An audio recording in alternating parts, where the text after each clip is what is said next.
família, como é que a família se está a compor e o que é que está a mudar neste aspecto ao longo do tempo, ok? Vamos fazer uma análise, um olhar assim breve, porque depois queremos conversar e falar um pouco sobre a família.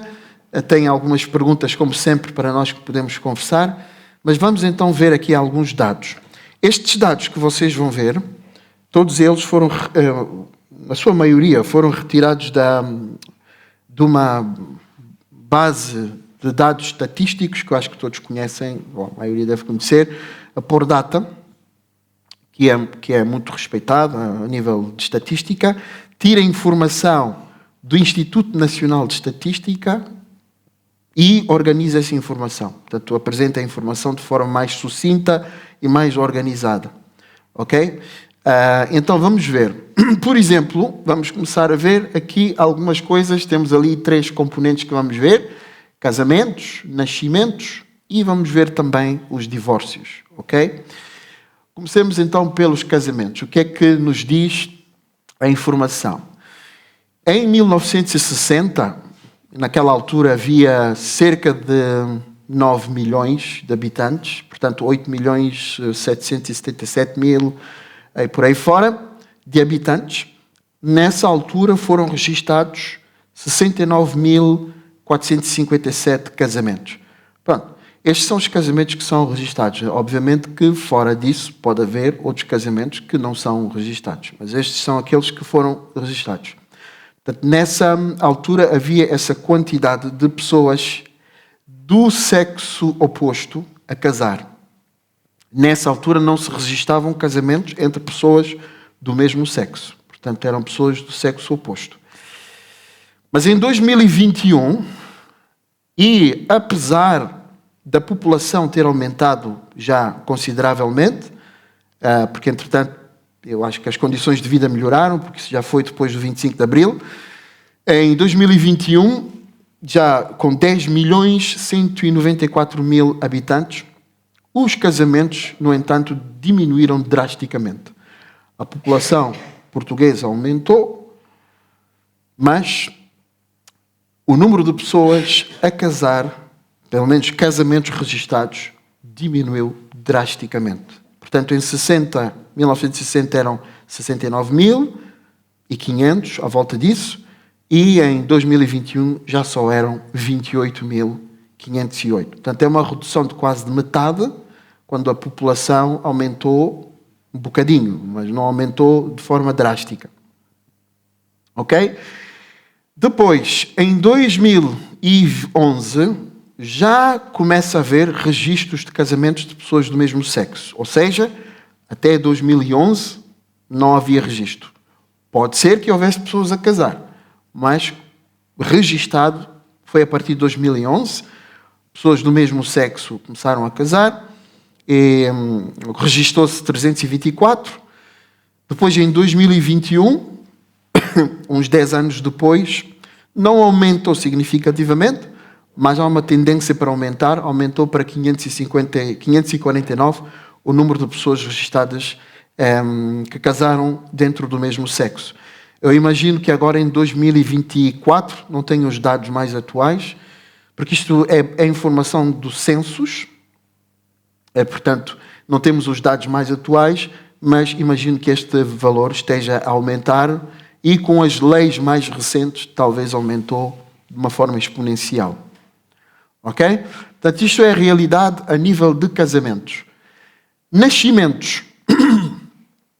É importante falar de nascimentos, não é? Porque as famílias são compostas por filhos, por crianças, e portanto é importante falar sobre os nascimentos.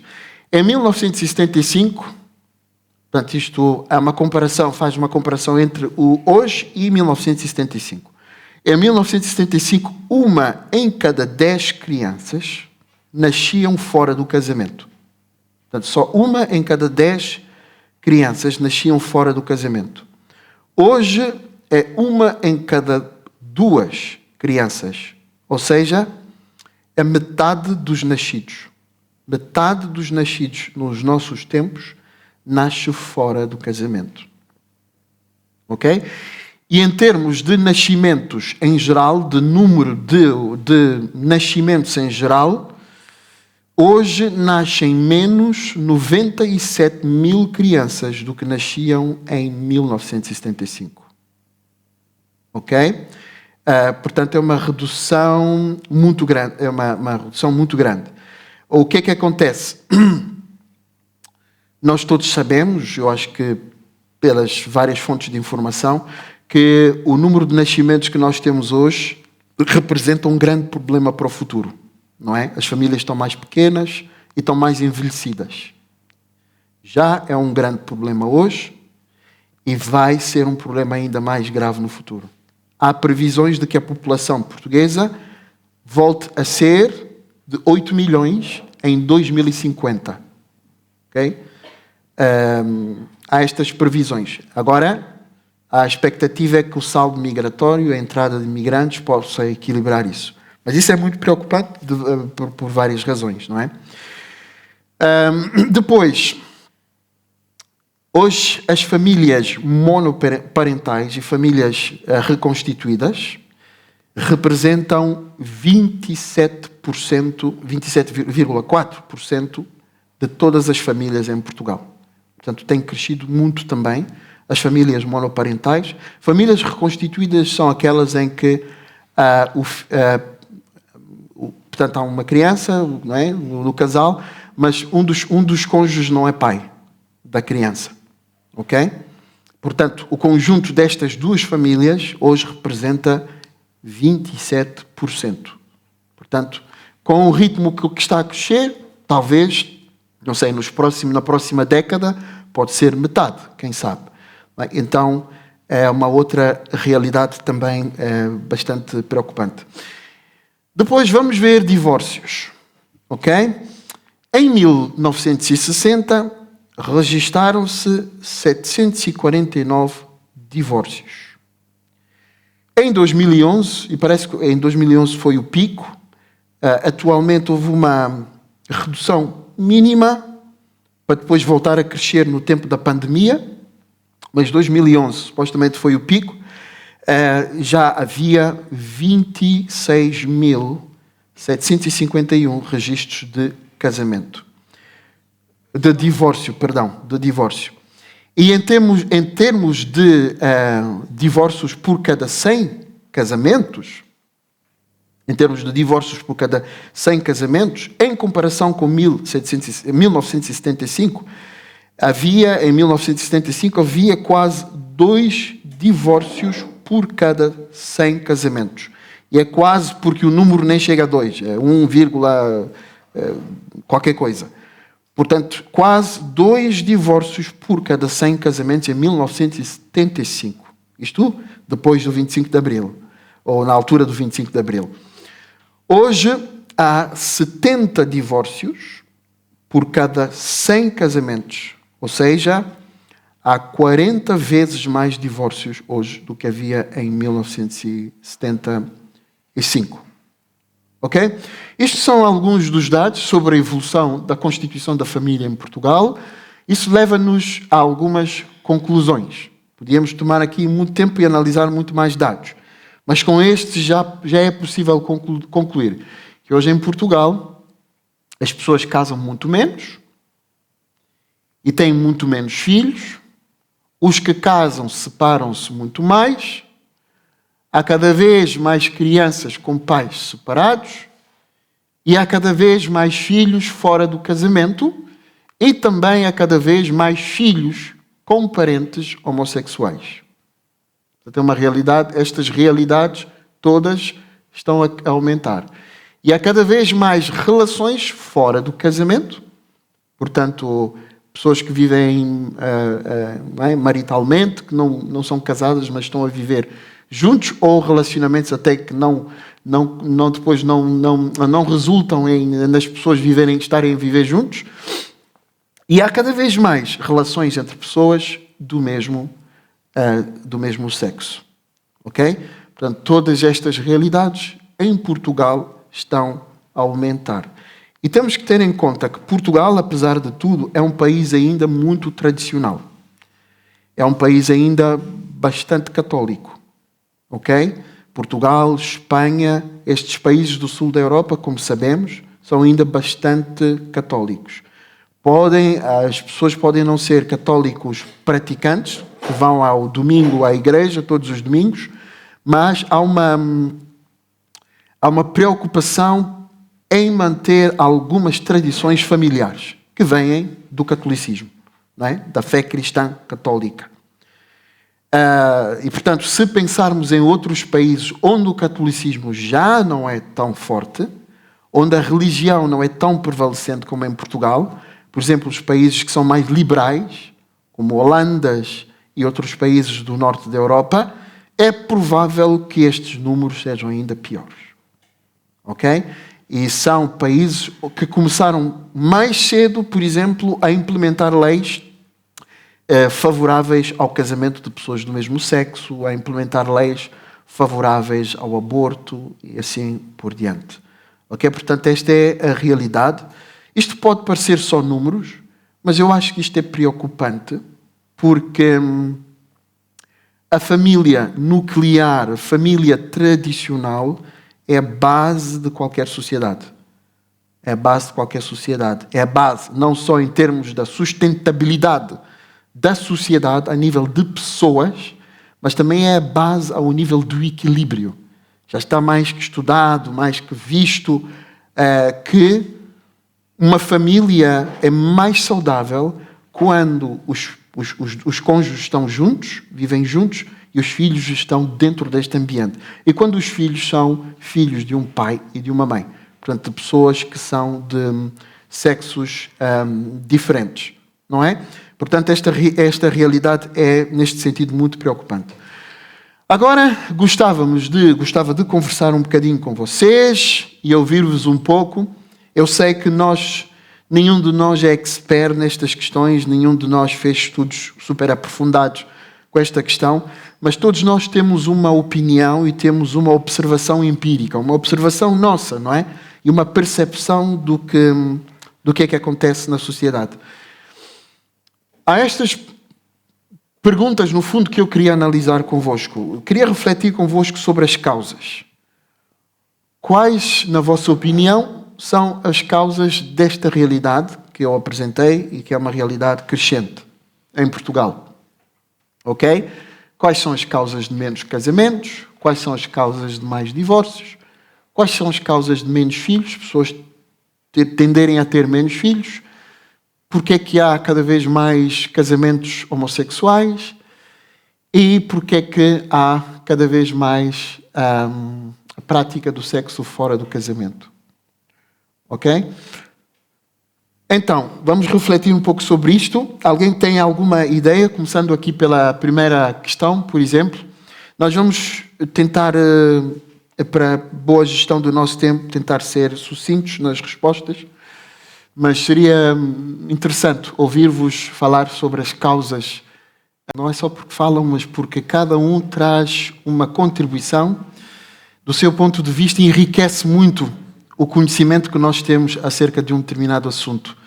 Por exemplo, ouvir as várias razões sobre o divórcio, sobre o facto das pessoas casarem menos. Realmente eu sinto-me bastante enriquecido e obrigado a todos por sempre partilharem com muita vontade. Eu vou encerrar esta parte com uma muito breve meditação da Palavra de Deus. Podem abrir, quem tem a sua Bíblia, abrir no Salmo 103. Salmo 103. Ok? Salmo 103. Versículo 13.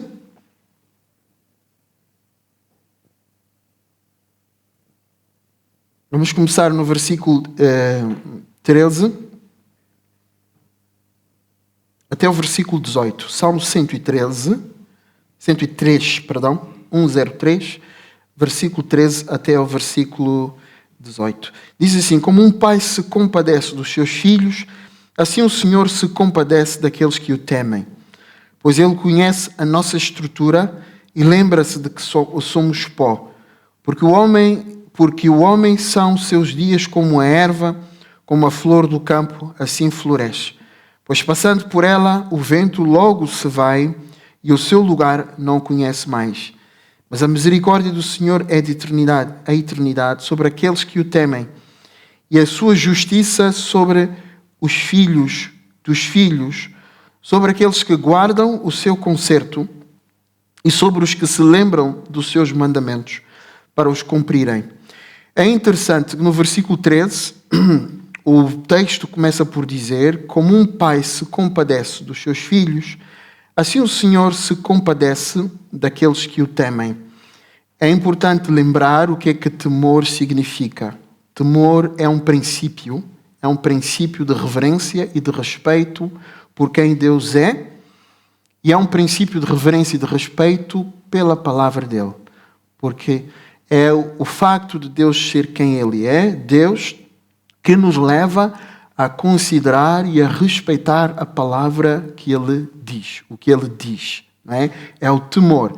O temor e a reverência não significa que nós somos pessoas que fazem sempre tudo bem e que somos pessoas perfeitas. Aqueles que o temem aqui, quando os textos usam essa expressão, não significa aqueles que fazem tudo bem.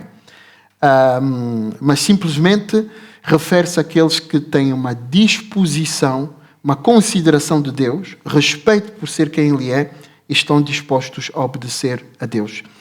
Destes Deus vai se compadecer, não é?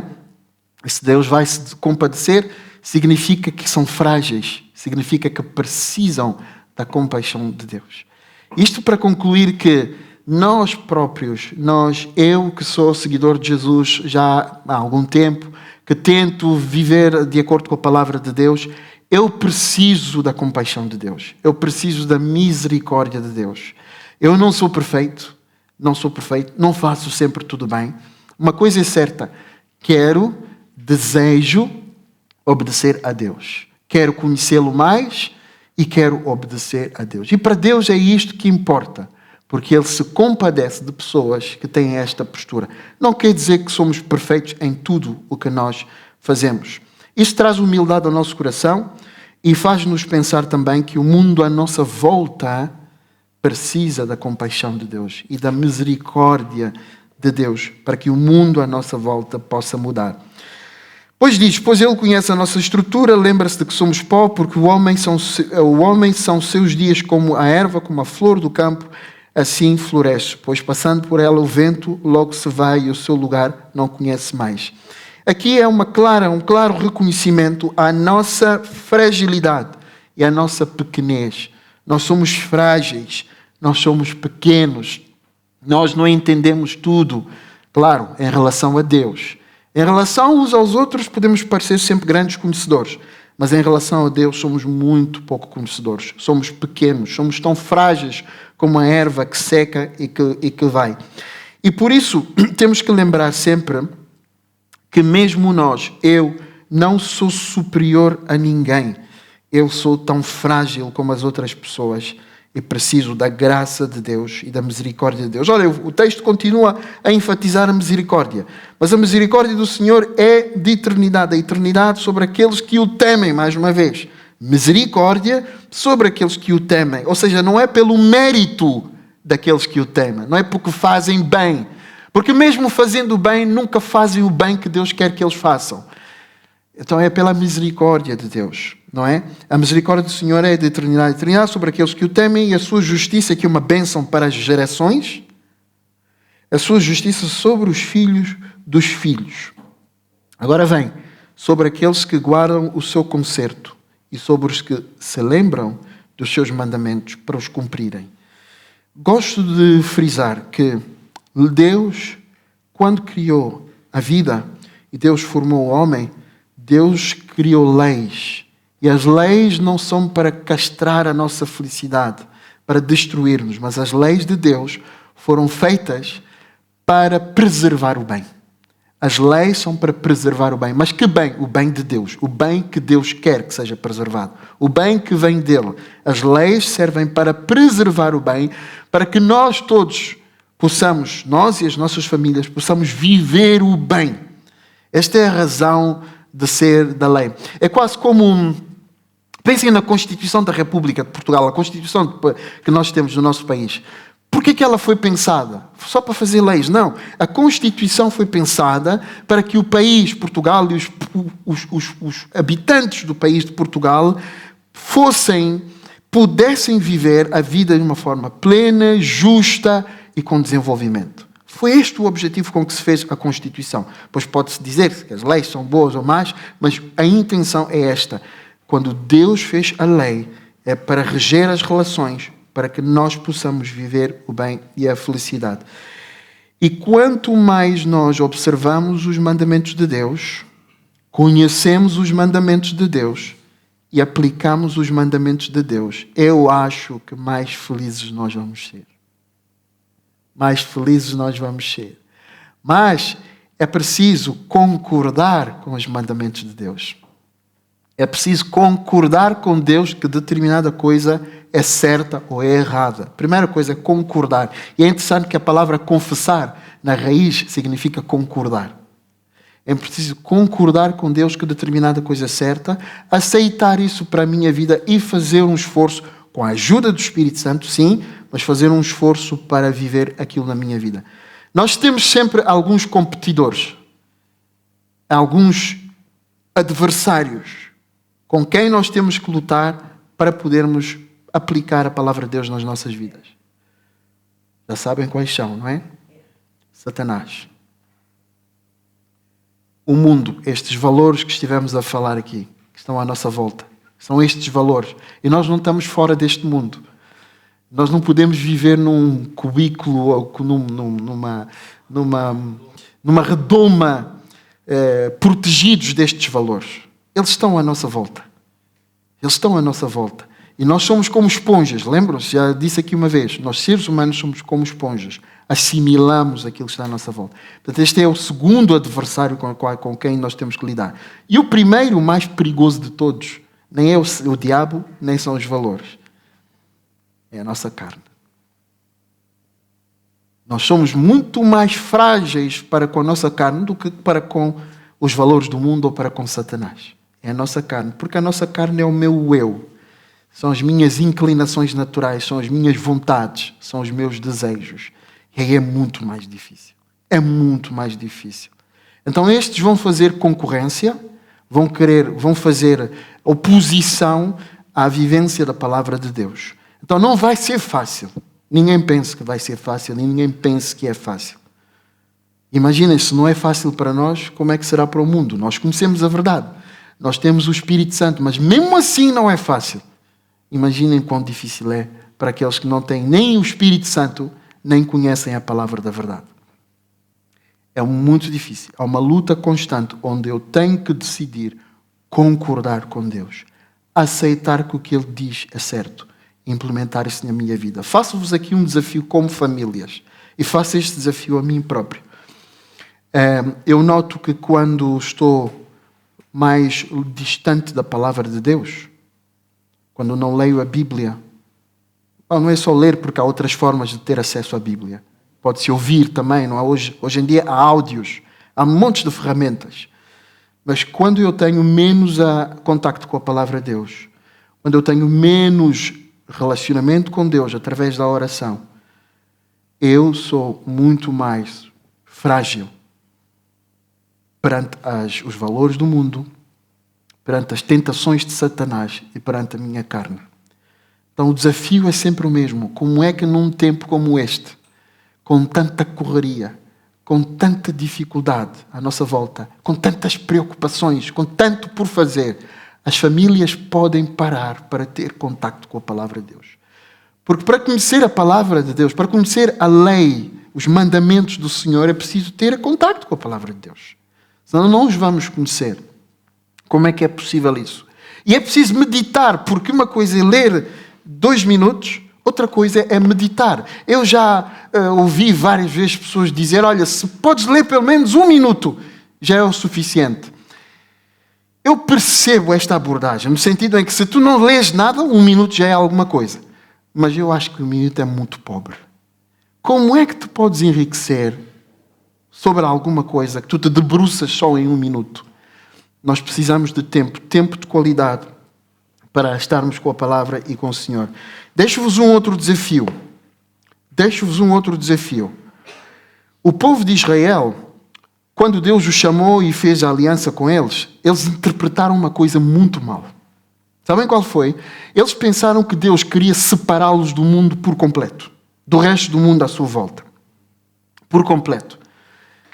Mas, na verdade, Deus estava a chamá-los, como diz o Salmo 67, para viverem de maneira diferente, para serem diferentes, mas não no sentido isolado, do isolamento, de ficarem numa redoma, como os puritanos, fechados num lugar em que não têm nenhum contacto com o mundo. Não foi neste sentido. Deus chamou-os para serem diferentes, para influenciar. E eles nunca perceberam isso.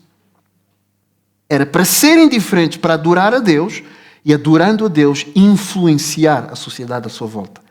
Para que a sociedade à sua volta reconhecesse que existe um Deus, que é o Deus de Israel, e o Deus de Israel tem uma lei, tem um mandamento, tem uma visão acerca da vida que vale a pena abraçar.